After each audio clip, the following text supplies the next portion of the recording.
All righty. Good evening, ladies and gentlemen. Welcome to this week's episode of Roundabout Sports, presented by Interstate 70 Sports Media and Harsh Construction LLC, with over 50 plus years experience in home renovation and landscaping needs. Be sure to call for a free quote at 618-363-9818. That is 618-363-9818. Harsh Construction LLC.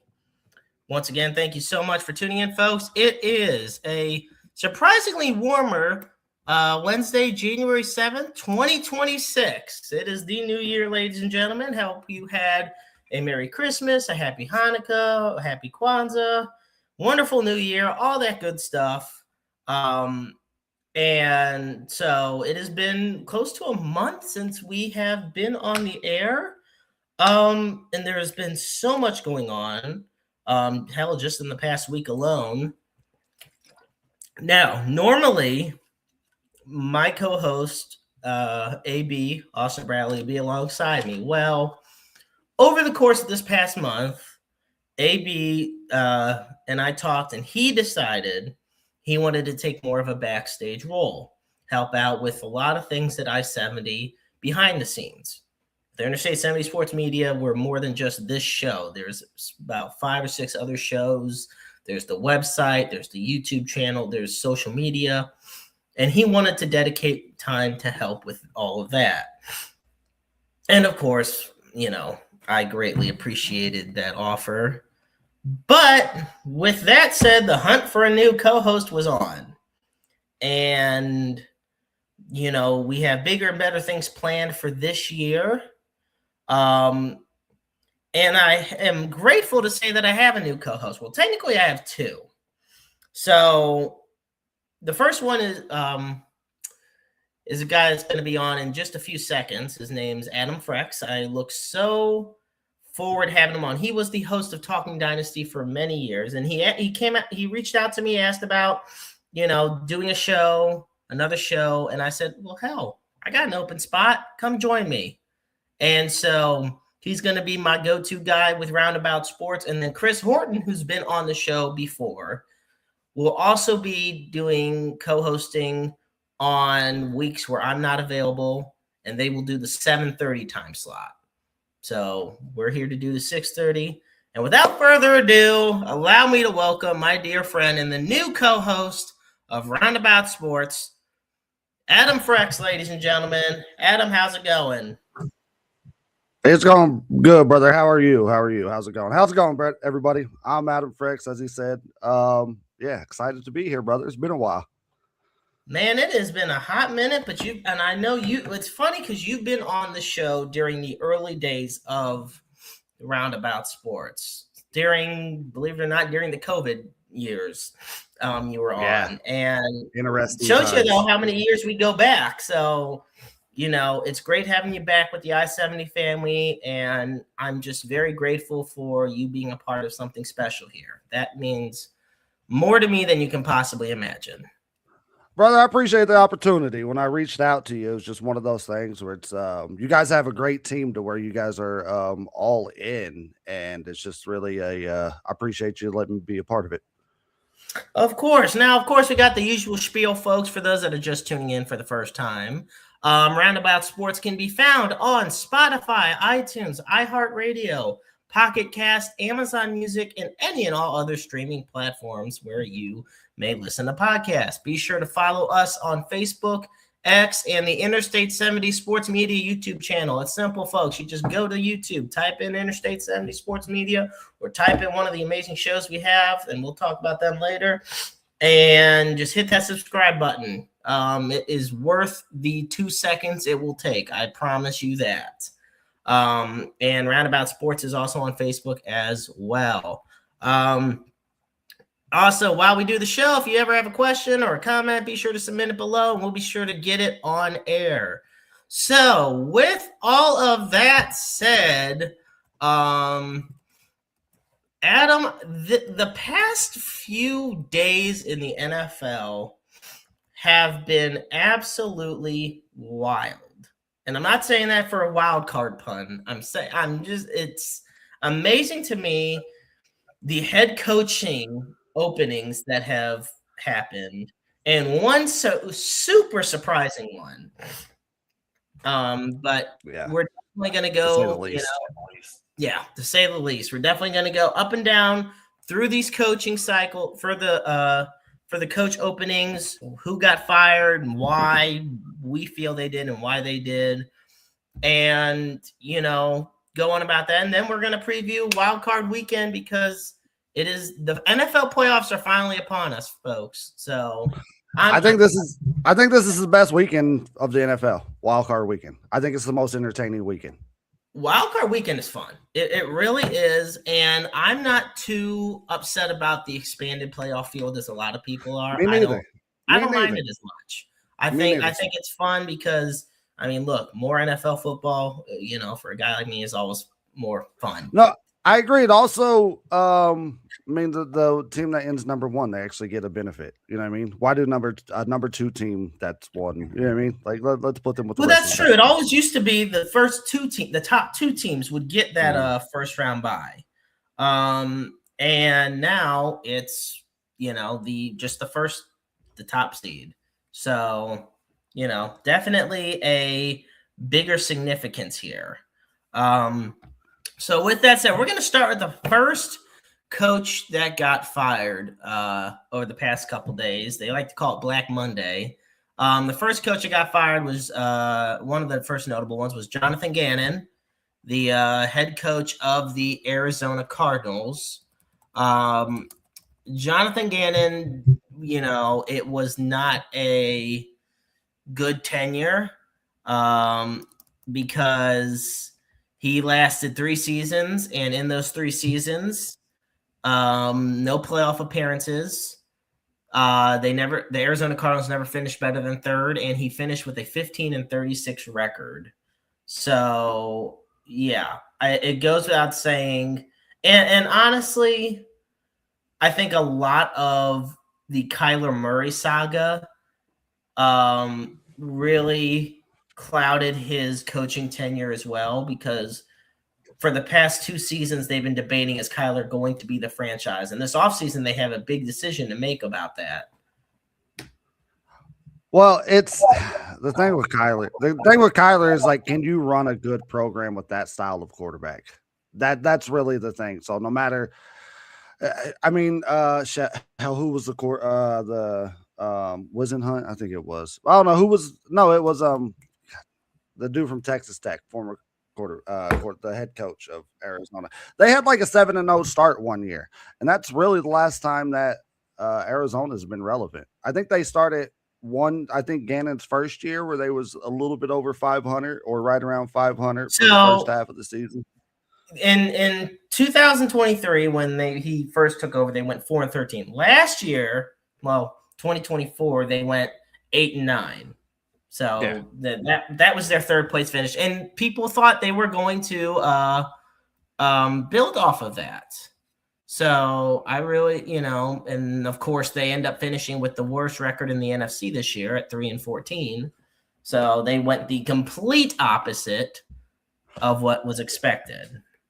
That's kind of how it is from season to season. I think we as fans, we tend to see how the season ended. We add players and we're like, oh, we can only get better, bad or good teams. Like, look at the Chiefs. Oh, the Chiefs got better, which that's an argument I'll have, that they had a better roster. But you just never know season to season. It definitely varies, injuries. I think this year was also bad because James Conner got injured. In the beginning of week 1. So of course that, you're losing your star running back right then and there. And then the backup Trey Benson got injured, and then DeMarcado comes in, and Gannon, in one of the more controversial moments, and I think this also played a role, was he seemingly punched DeMarcado in the stomach after DeMarcado fumbled in the end zone that eventually led to the Titans' comeback victory against them. Right. And the Cardinals fined him $100,000 for that incident. Which, look, I don't care how much you make. That's hefty. Oof. Hell yeah, that is. Hell yeah. Also, that doesn't happen when in winning programs. No. Those types of actions, like for those things to happen, that doesn't happen in winning programs. So like it's this is how I look at coaches in general. It's like who has a winning program. The winning the Super Bowl is hard. So who can have a consistent winning program? Like it is, and not to jump ahead, but the Harbaugh thing, guy who creates a winning program. Yeah. No, it's absolutely true. I take a look. So it's not surprising to me Jonathan Gannon got fired. Not at Then all. you look at the next one we have here, Raheem Morris of the Atlanta Falcons. Now, this one, okay. Here's my thing about this. So, Raheem Morris, they won their last game of the season against the Saints, which put the Panthers in the playoffs and knocked Tampa out. They had a big press conference after the game. He hugged the owner, and the GM. Like, it's like, okay, cool. There's a lot of camaraderie there. Drake London and Bijan Robinson, the 2-star players of the Atlanta Falcons, even said they would love Raheem Morris to come back. 2 hours later, he's fired. I get it. I get it. The thing is, I do. I tell you what, and it's not his fault. It is not his fault, but I get it. Okay. They need, just the whole organization needs a reset. The fact that you sign, and this ain't even on the head coach. The head coach is taking some of the fault of the GM just because it just blew up in his face. To take Penix when you signed Cousins that same year, it's just ridiculous. So it was set up to fail. Like it just couldn't. It like where did they see it going? They were already rebuilding. Once you accept that, hey, we're taking Penix, and then how you pull Cousins the first year. Yeah, it was at that point you literally have to blow up the whole thing. It definitely, and we take a look at Raheem Morris's tenure. I think his is definitely a very, put it bluntly, just very mid. I mean, with Tampa Bay, he went 17-31. And when he was the head coach from 2009 to 2011, he went 17-31. And then with the Falcons, he went 20-25. But I look at the records. He went 4-7 as interim head coach in 2020. Then he went 8-9 in 2024, and then 8-9 in 2025. So 2 years, 2 8-9 records, second and third place finishes, no postseason. In that case, yeah, it makes sense why there was some sort of change. But I also blame a lot of it. I'm sorry, but Kirk Cousins wanted all that money, but at the same time, he was not playing like the quarterback he wanted to be paid like. No, I agree, but that's not his fault he got paid. So like as the GM, you have to understand, and also what Cousins is 36, 37, 35, yeah, 36. He's 37. So. And he never was. Cousins was a very good quarterback, but he's never been that elite. So his drop off from very good just goes to good instead of these elite quarterbacks. And he's getting paid like a more of a top tier quarterback. So his drop off it's going to hurt a little bit more compared to the greats. Aaron Rodgers, for instance, he's not as good as he used to be, but damn, he can still sling it. Exactly. Then we get to our next. So we got two right there. Brian Callahan gets fired. Dude, for me, it's kind of like, what the fuck is Tennessee even doing? Like, what's their plan? Like, what is their plan? Since they left Vrabel, though. Tennessee is the most unique situation in my opinion, because I feel like they are almost in expansion team mode. There is so many young guys on that team. I think Cam Ward's a very good quarterback. I don't think he's like great or elite, but I think he's very good. When your whole receiving core is rookies and Calvin Ridley with a broken fibula, you're only going to be able to do so much. I think it's just a young team all around, and the Titans' offensive line was the worst in the league statistically, maybe alongside the Chargers. So, like, no, it just amazes me how the whole situation with Brian Callahan, I don't know what the direction is of this team. Yeah, see, and that's the problem, dude. And that's I'm gonna say this a million times tonight. That goes back to like winning programs. They never got into figuring out how to be a winning program, even within rebuilding. So that's why coaches only get 3 years now, because if you can't win by year 3, or it shows that hey, we've constantly made the steps, they're going to be let go every time. No coach gets that 4th year anymore. So that brings me to I guess, the next coach in our hiring cycle, or firing cycle for that matter. Talk about you get a 3-year window for a coach. Well, how about a coach that gets fired twice in 3 years? Right. And of all the people, it was Pete Carroll.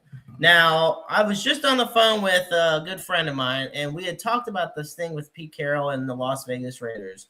And when I tell you it is an absolute mess down there, it is an absolute mess down there.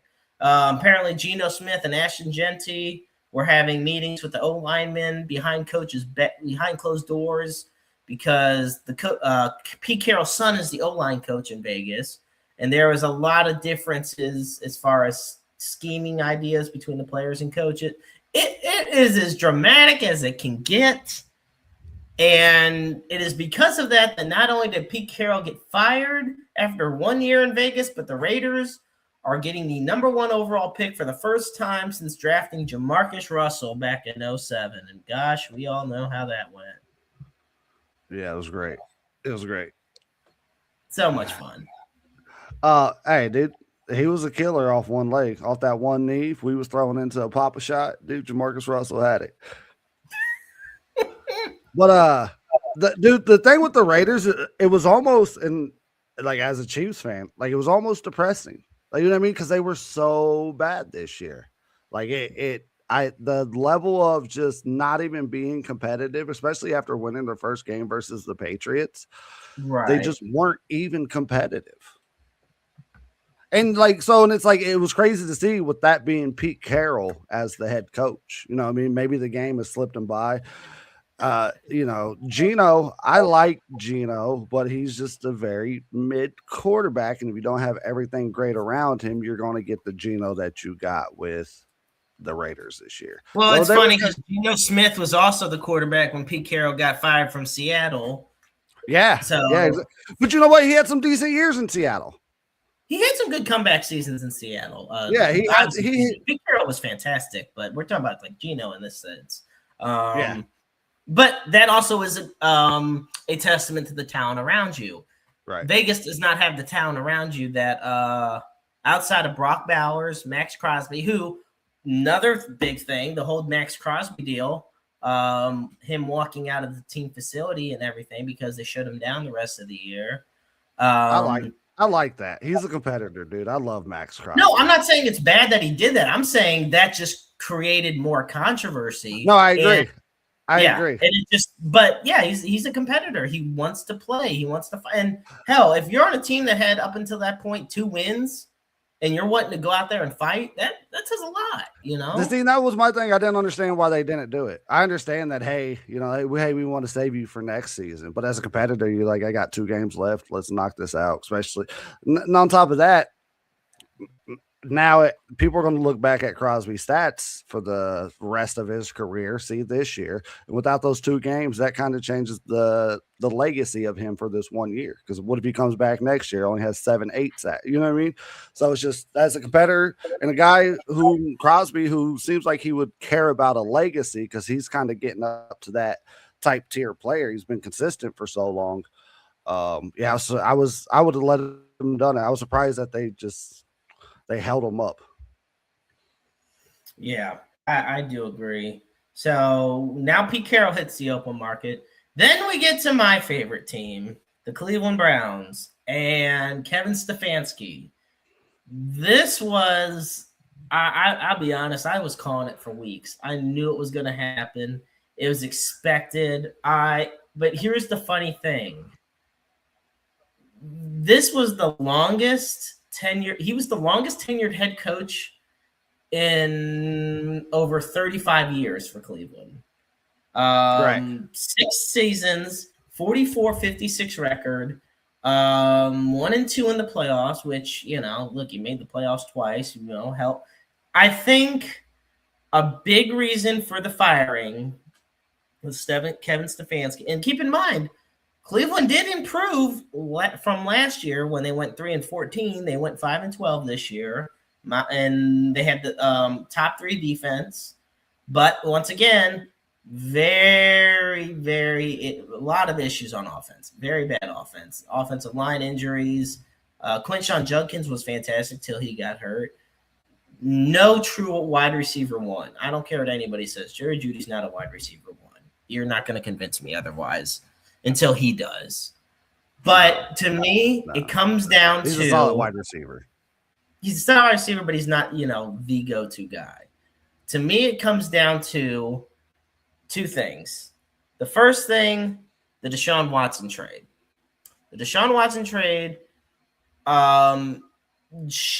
Cleveland was riding a lot of momentum heading after the year they made the playoffs with Baker.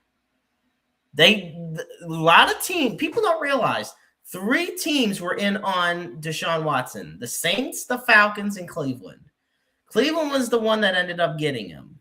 Was it a terrible trade? Of course it was. Are they able to get a lot of that money back because of injuries? Yes. So they lucked out on that.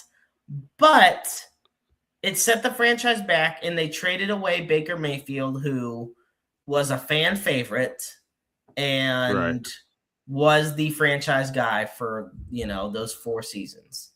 The second thing for me, and this is just my opinion, it's kind of a combo thing. It's like a 2A, 2B.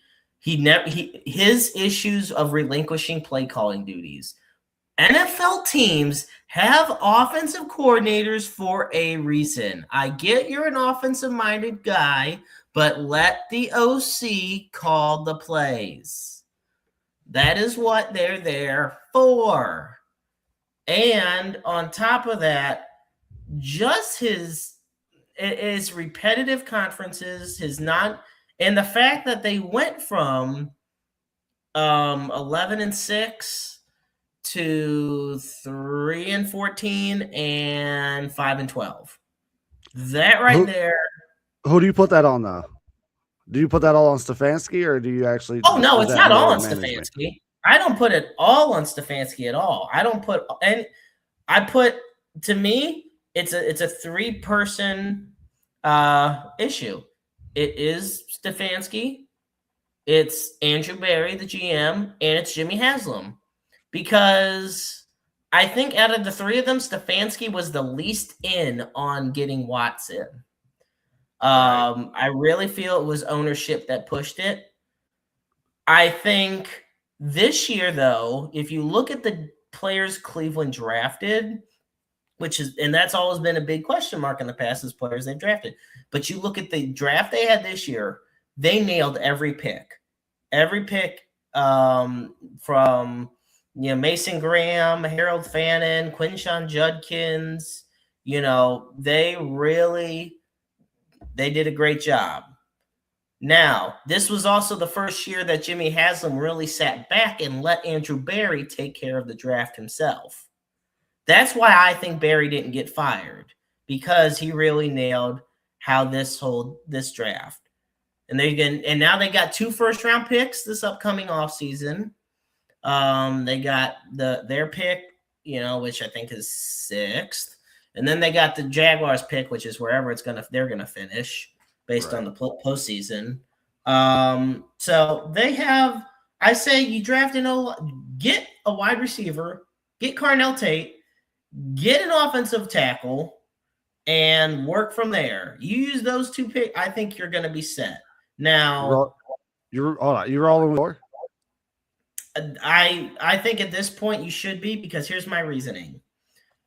I've seen a lot of good quarterback play and a lot of bad quarterback play with this team over the years. Yeah. I mean, Tim Couch was good. He had no O-line. Baker Mayfield was good, and then he hurt his shoulder. Like, Shador had a lot of good moments, but he has a lot to work on. Right. My thing is, you have so many other needs besides quarterback. You could put any quarterback in there. You could put any quarterback on this team and they will struggle because they don't have the help. They need a better O-line. They need better receivers. You know, like the defense was top 3. The offense was bottom 8, I believe. So how many quarterbacks should you guys go through this year? This year was 3. Okay. Because Watson never saw the field this year, right? Watson and Pickett never. Well, Pickett. They started with 4. I'm excluding Watson. Yeah, Watson never played, and they're getting $40 million back because of it. Watson never played, so you had Pickett, Flacco, Shador, and Gabriel. Pickett got traded before the start of the season. Yeah. Flacco started the first few weeks, then Gabriel, and then he got hurt, and then they put Shador in the rest of the way. And when you really look at it, I mean, Shador was not terrible. He wasn't. He made a lot of bad rookie mistakes and decisions, but there were some passes that just hit the chest of these guys. I thought he managed the game well. Like I don't think he's just. I don't know. I don't think he has a great high ceiling, but I think he could be a good game manager. You know what he reminds me? He reminds me of Alex Smith. Yeah, like I could Alex Smith speak. Like that's kind of what Shador reminds me of. I don't need but this is the thing. I don't need a quarterback to be this like. I don't need a Lamar Jackson. I'm fine if Shador becomes a game manager if the team around him is great. The problem is they're not. That is the issue. They have a great defense, and that's why I don't mind if Jim Schwartz becomes head coach. They're going to interview him tomorrow. Get the DC, hire internally. It would be great. I think that's a bad move to hiring a defensive coordinator when you have a young quarterback. I think you got to go OC. I think you got to go OC. Hold on. This is where I'll also argue your point too a little bit about the offensive coordinator. I like head coaches, especially when they start the programs, to be an offensive coordinator coming in, call it Ben Johnson. You know what I mean? Those type of guys that you're able to develop more quickly with especially if you're a young quarterback. You have the availability to when you're calling the plays. I don't know, just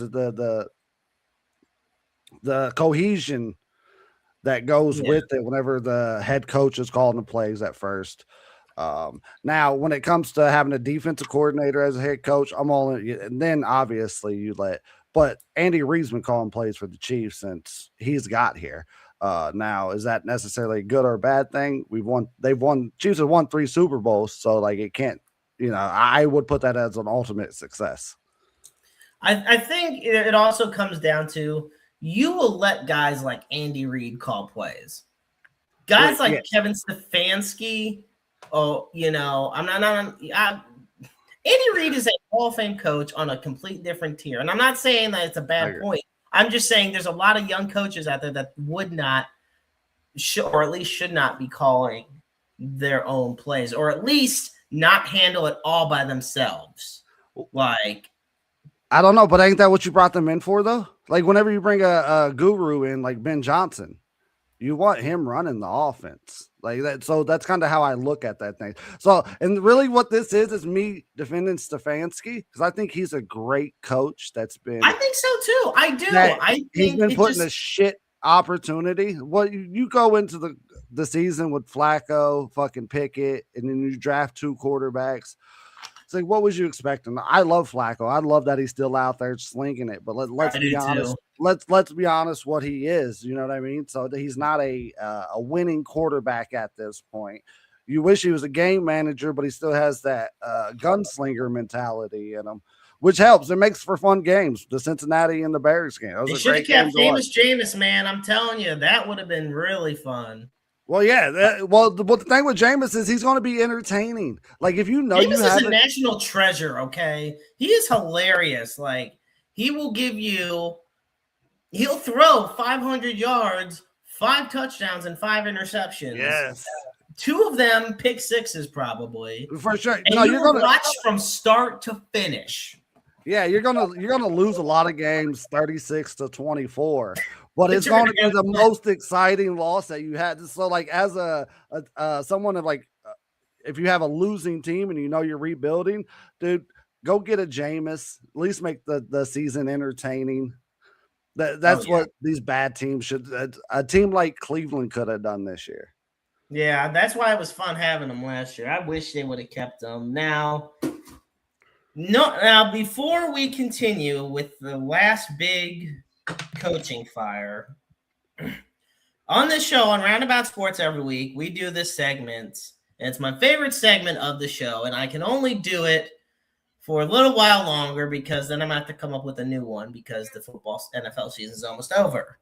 And in fact, this might be the last week I do this one just because of the fact that they are not there. Or just because this team's not in the playoffs.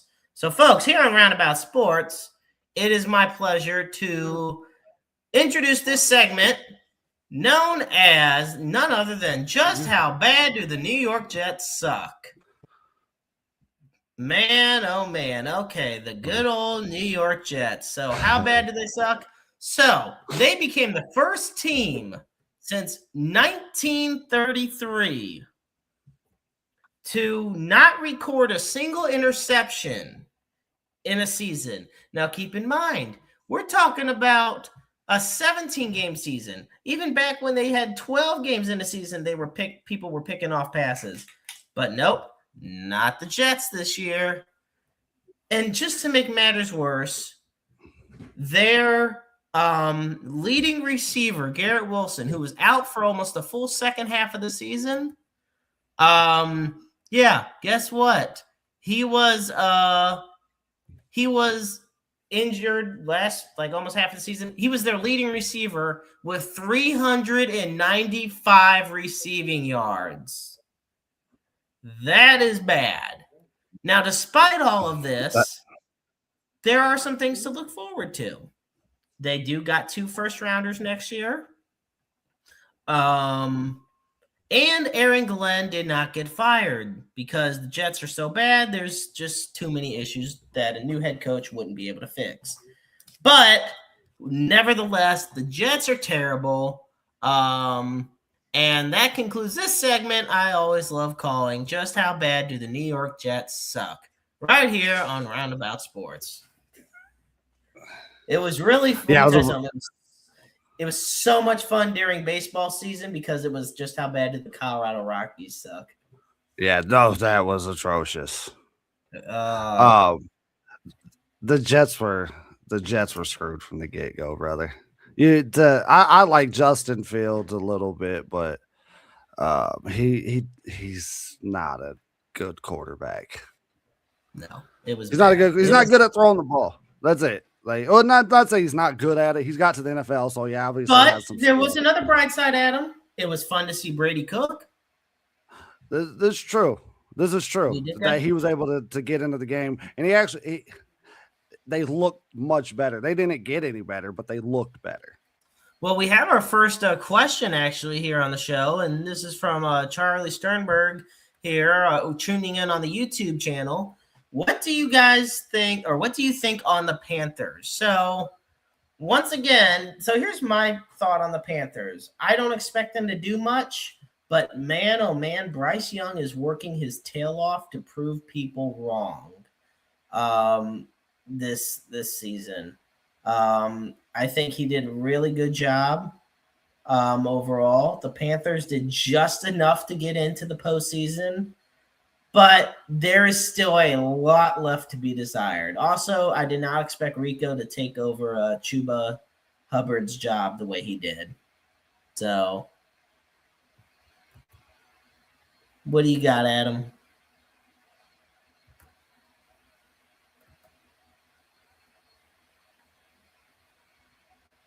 Oh.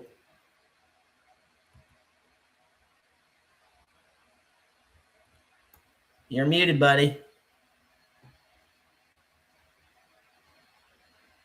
Dude, my thing keeps clicking. My computer kept freezing. Excuse me. Um, Now, what was you saying about Rico Dowdle? My thing got froze on me. No, you're fine. I was just saying I did not expect him to take over the starting role the way he did. No, I mean, I didn't even expect. Honestly, I thought this would have been. I just didn't see it in the first couple of years. I thought this is where they cut loose Bryce Young. You know what I mean? They're not really cut him loose, but they play through the season. They go to a different direction. That's how I seen the Panther season going. If they don't make playoffs and have the same record, like they look totally different. You know what I mean? How we receive them is different. If they win this game come this weekend, I think everybody's going to be surprised. This because this doesn't feel like Seattle when they were 7-9 and I think they won a couple of games when the Yeah. beast quake happened against the Saints. This doesn't feel like that team. No, I get it. It, Absolutely. it's cool to watch for the Carolinas fan base because they have been so bad for so long. For them to actually get back into the playoffs after so many years, like that's the cool part. I like rooting for the underdog. Um, I I don't care for the Rams, so I'll be rooting for them. But I honestly don't think the game's going to be close. No.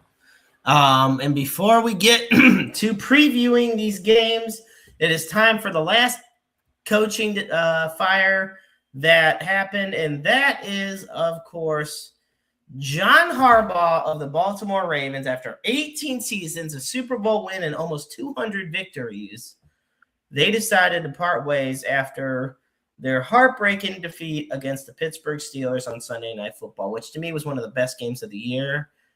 It was crazy that how everything unfolded, especially in the fourth quarter. But Adam, you got the floor, man. What was going through your mind when you found out Jed Harbaugh got fired?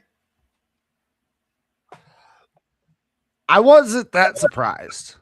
Well, look, I was surprised, but like this day and age, it's one of those things where people get fed up with like if you don't bring home the championship. It's kind of think about like Michigan football, how many coaches they went through, or Nebraska football after they that if you don't start bringing championships, especially when you've been winning for so long, they think, okay, we need to find somebody to get over the top.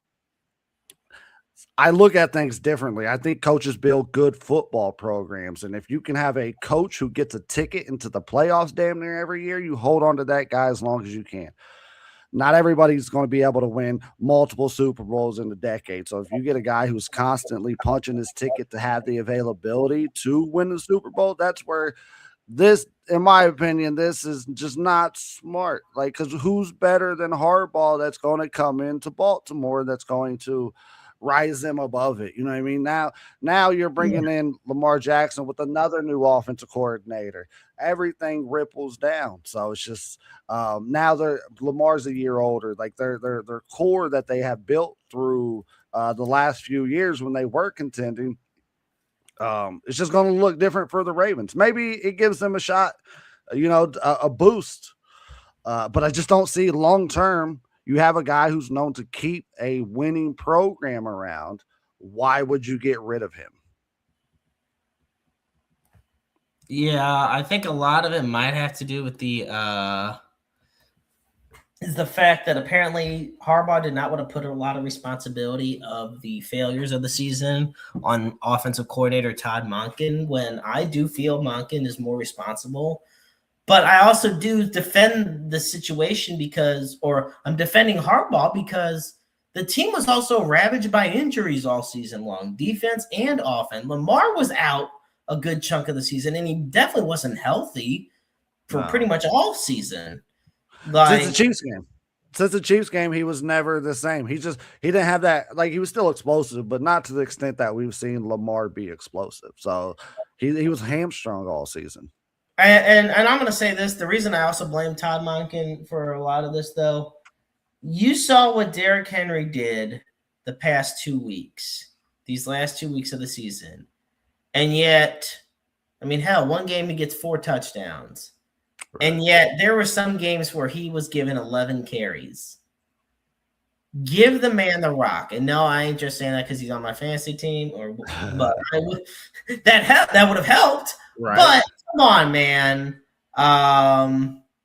So yeah, it's and Charlie, speaking of which, says he's got to go, but subscribe to our channel. Thank you so much.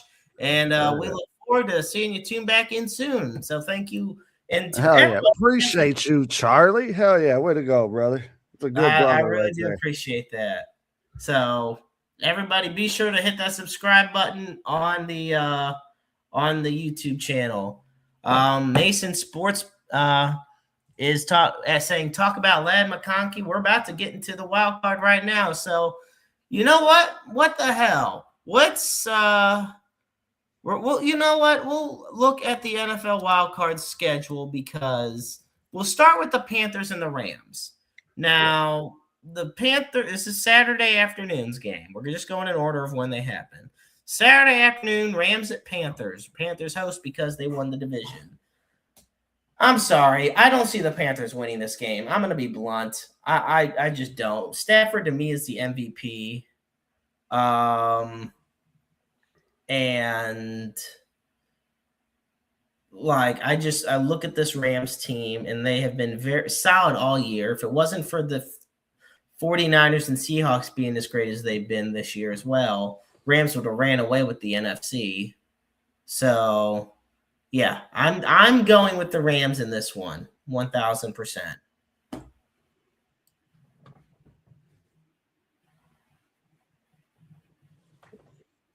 Adam, I think you're a little frozen there, buddy.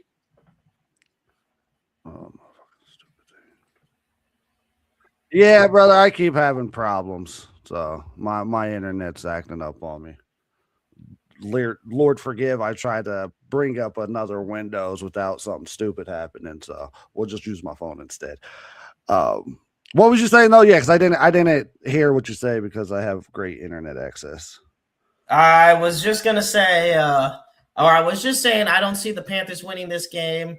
I see the Rams winning this one pretty handedly. Stafford, to me, is the MVP. Team's great all around. Top two, arguably two of the top receivers in the NFL as well. Yeah, no, for sure. For sure. Yeah, it's just the Panthers. Good story. This is where kind of Cinderella loses her slipper for the last time. Yep. So then we go to the evening. We both got the Rams on that one. Then we go to the evening matchup where the Packers is there really much to talk about this game as far as like what's intriguing? For the Packers and Bears? This fucking computer.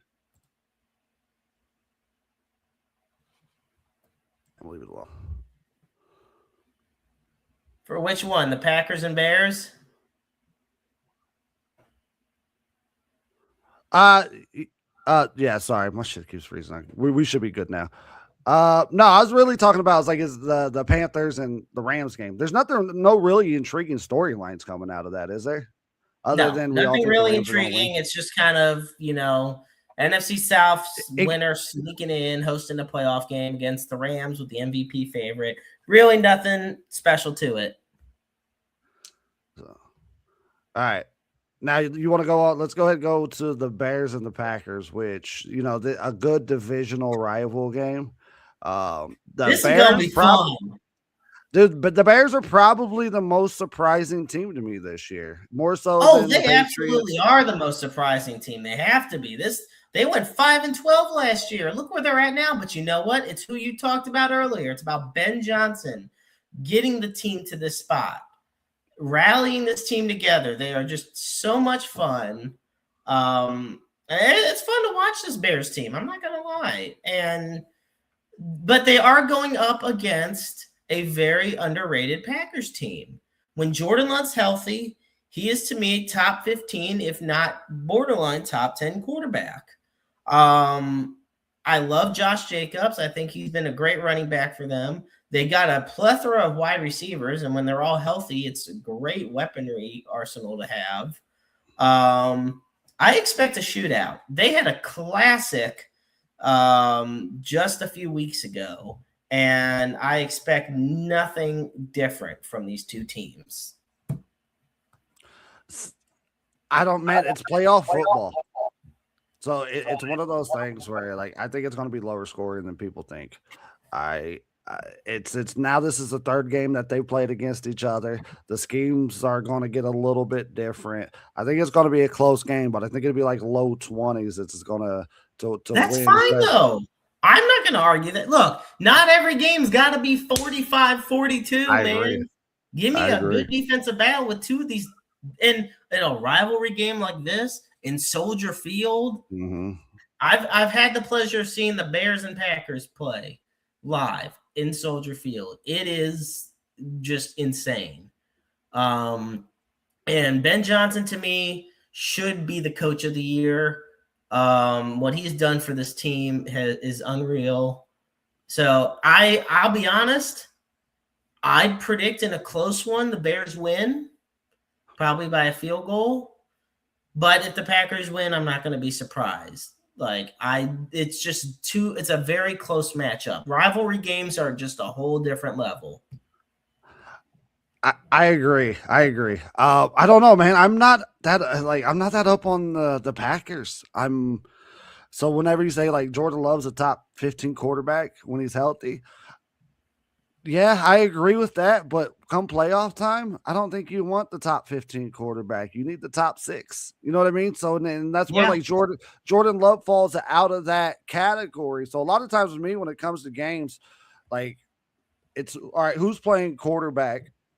It's really like the most important thing. Not want to say it's the most important thing, but it's such a vital thing because certain quarterbacks just have that clutch gene.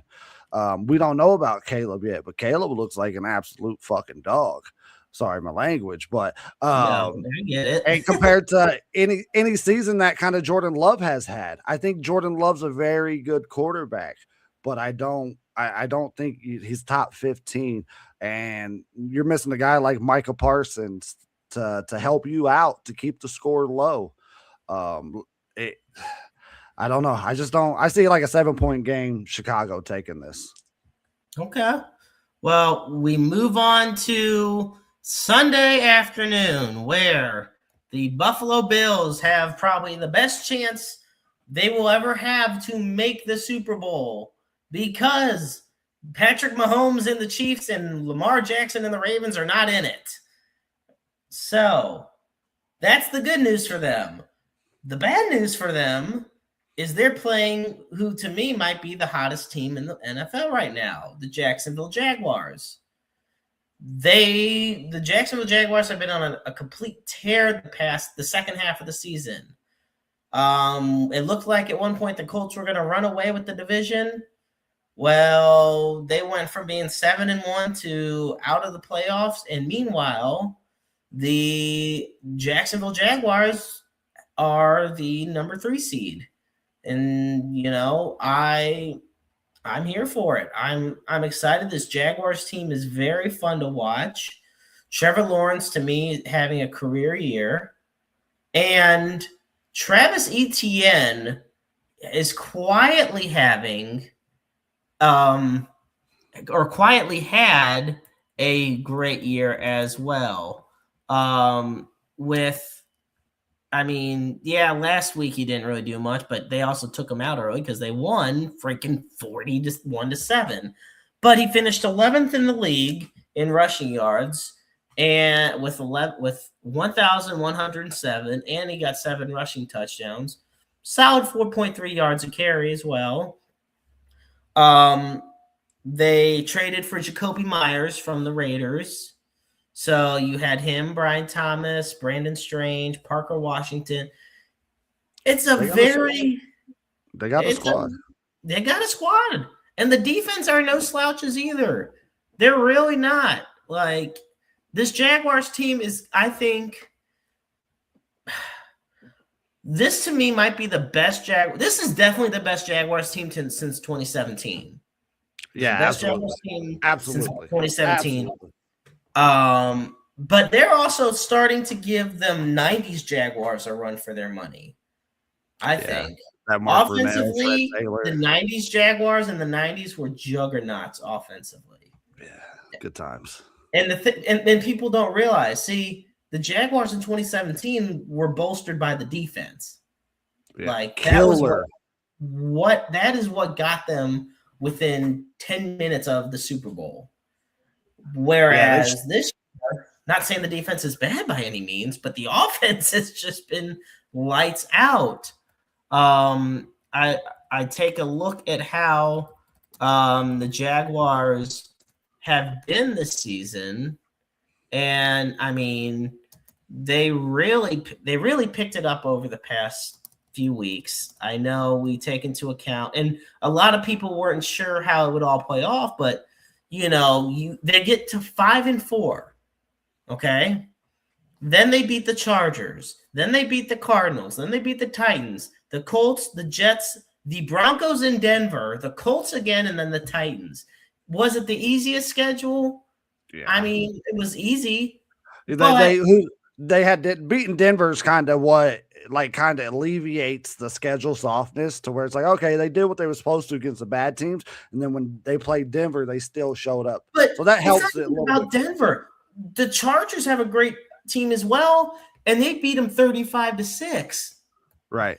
Jacksonville Jaguars have not lost a game since the heartbreaker to Houston on November 9th. Right. The Jaguars have literally not. It is January 7th.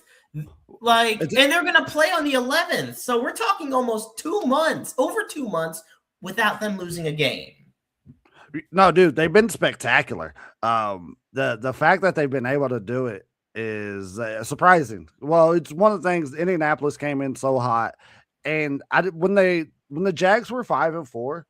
It was almost like the people forget that it was almost like Trevor Lawrence was holding them back at the beginning of the year because he would have these fucking football follies almost.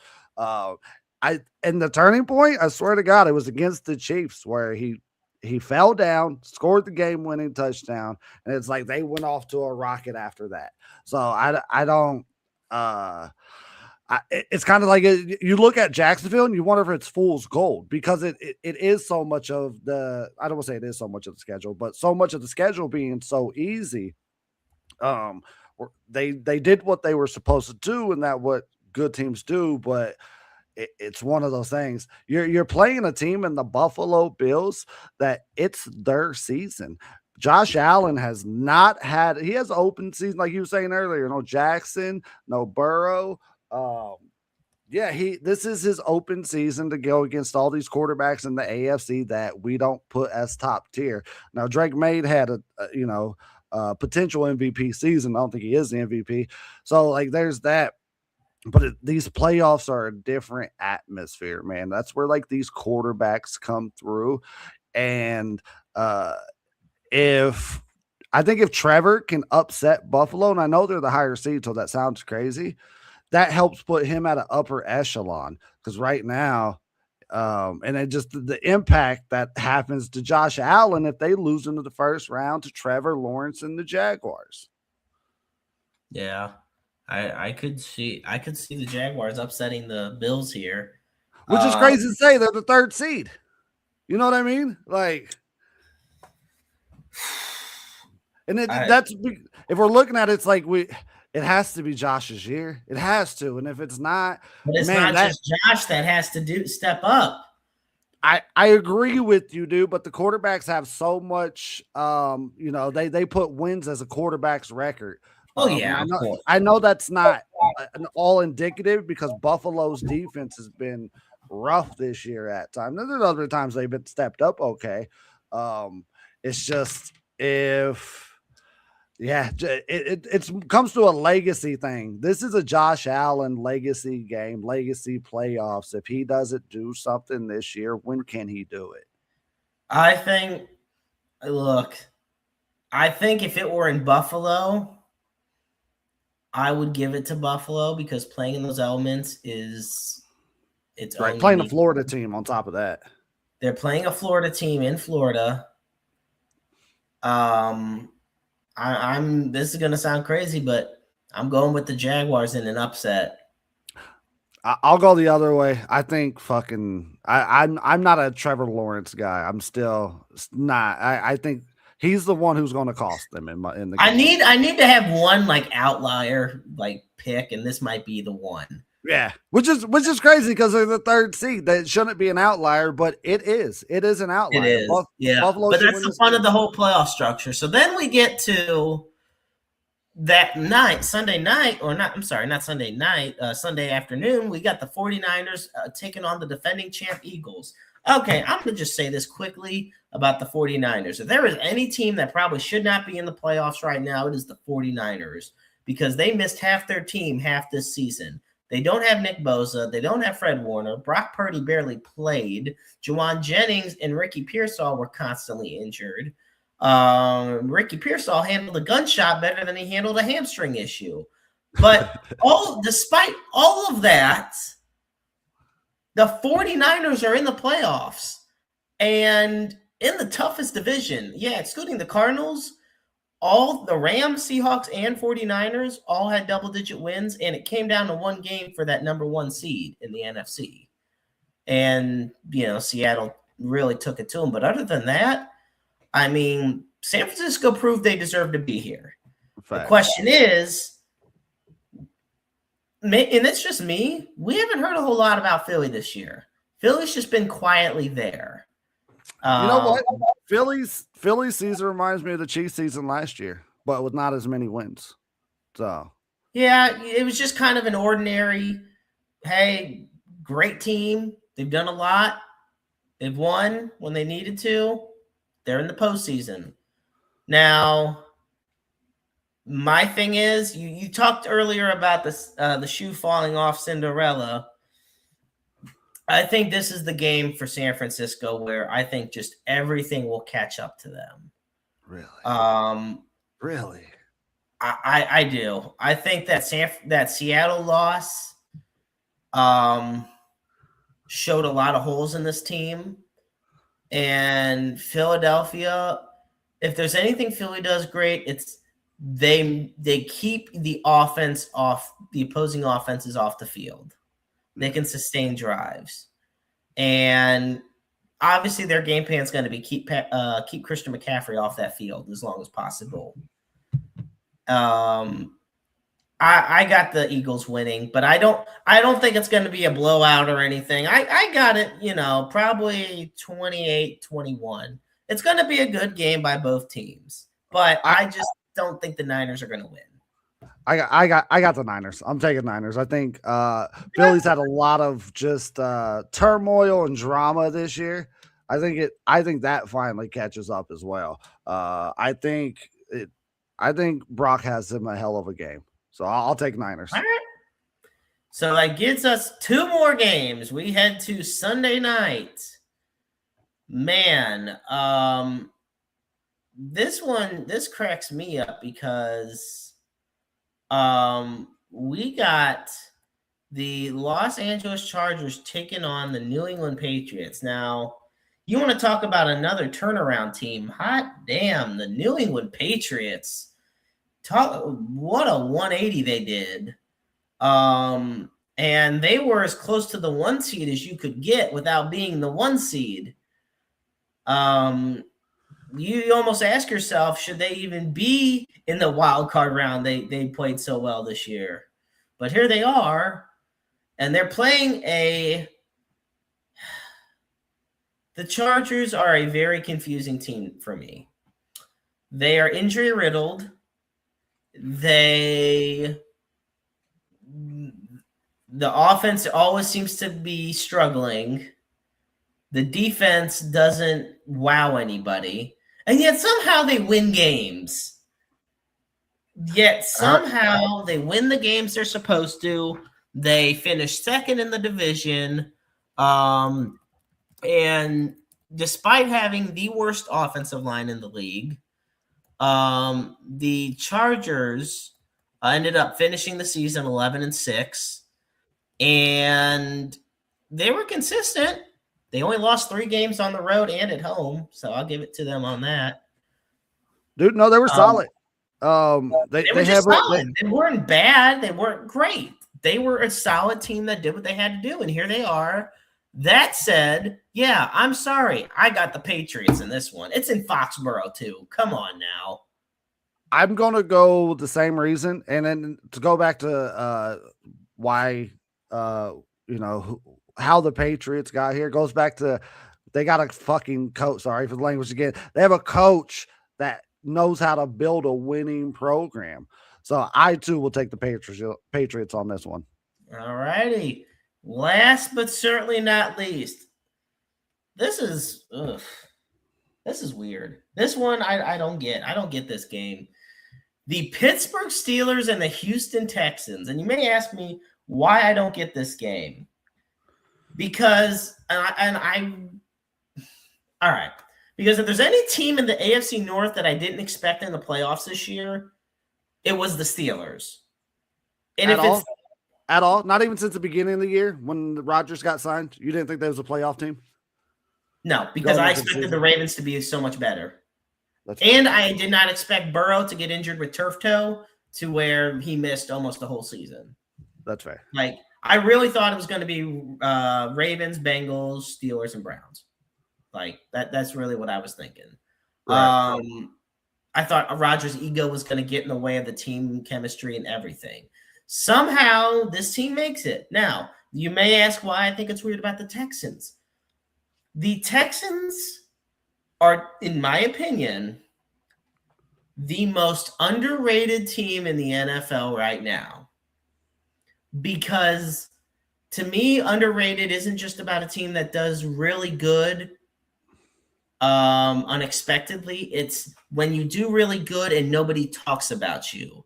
And nobody talks about the Houston Texans enough. They have the number one ranked defense in the NFL. Davis Mills had to fill in for CJ Stroud when Stroud got injured and went undefeated. And then Stroud came back in and they still just kept winning. Like, Houston, this was supposed to be Indy's year. Yeah. But they just collapsed, and in came Jacksonville and Houston taking over. And it was a close finish for that division. It took till last week for the division to even be determined. So kudos to the Texans for making it here to the dance. And I'm going to be honest. Yeah, the Steelers get DK Metcalf back. And yeah, it's going to be a primetime game in Pittsburgh. You know, Pittsburgh is a hell of a place to play. But I need CJ Stroud. Okay, 3 seasons, 3 playoff appearances. Right. But it's always been, just getting there. And what is the biggest issue with Mike Tomlin and the Steelers over the past decade? Just getting there and then getting bounced. Well, I'm just going to say it. I think they get bounced again. I think the defense of Houston is too much for the Steelers, and they upset Pittsburgh in Pittsburgh. And just to put the icing on the cake, I will say this. There are going to be talks afterwards on the future of Mike Tomlin as head coach of the Pittsburgh Steelers. And which is crazy to think about, but I think it's going to happen. So that's my prediction for that game. There's not one game, before I get to your pick for that, I just want to quickly say, there's not one bad game on this slate. But I agree. Besides the Rams and Panthers are the worst because I just think the Rams are going to win big. But even that could be fun. I just don't think there's another bad matchup. I think every matchup is going to be worth tuning in for. No, absolutely. I agree with that. Especially with the Panthers and the Rams one. That's like the least that you're interested in, I guess. Great. What a great scheduling that the NFL did, putting them first to get that game the fuck out the way. Sorry. Yeah. So it's just it was smart by them. And to end the game with I would say a controversial figure in Aaron Rodgers on a Monday night. So they did a great job of scheduling this. Now, when it comes to that game, I think you're absolutely right. I'm not sure if you've watched the Steelers plenty this year, which I try to tune into every Steelers game I can because I just wanted to see what Rodgers looked like attached to that team. And there's moments where they look great, and then there's moments where they just struggle. And a defense like the Texans, it's one of the best defenses I've seen in multiple years. Just shut down. They can win the game by themselves with very minimal offensive opportunity. So I am taking the Texans to win, but I want the Steelers to win. That way it creates more drama going into the divisional weekend with a guy like Aaron Rodgers. Okay. Well, folks, there you have our predictions for Wild Card Weekend. Now, we're going to wrap up this week here in Roundabout Sports, but first I want to say thank you, Adam, for everything. It's been really fun this week, and I look forward to the weeks and months and beyond. Absolutely, brother. I appreciate you having me on. It's been a while since I've dusted this mic off. I appreciate you. I am grateful for you. Now, folks, as always, Roundabout Sports can be found on Spotify, iTunes, iHeartRadio, Pocket Cast, Amazon Music, any and all other streaming platforms you may have. Be sure to follow us on Facebook, X, and go to the Interstate 70 Sports Media YouTube channel and hit that subscribe button. We just hit 260 subscribers. Thank you so much, all of you, for these subscriptions. Now, as always, we end every show by putting up the NAMI helpline. And for that, you dial 1-800-950-NAMI. That is 1-800-950-NAMI. The National Alliance on Mental Illness is the nation's largest grassroots mental health organization dedicated to helping folks who struggle build better lives.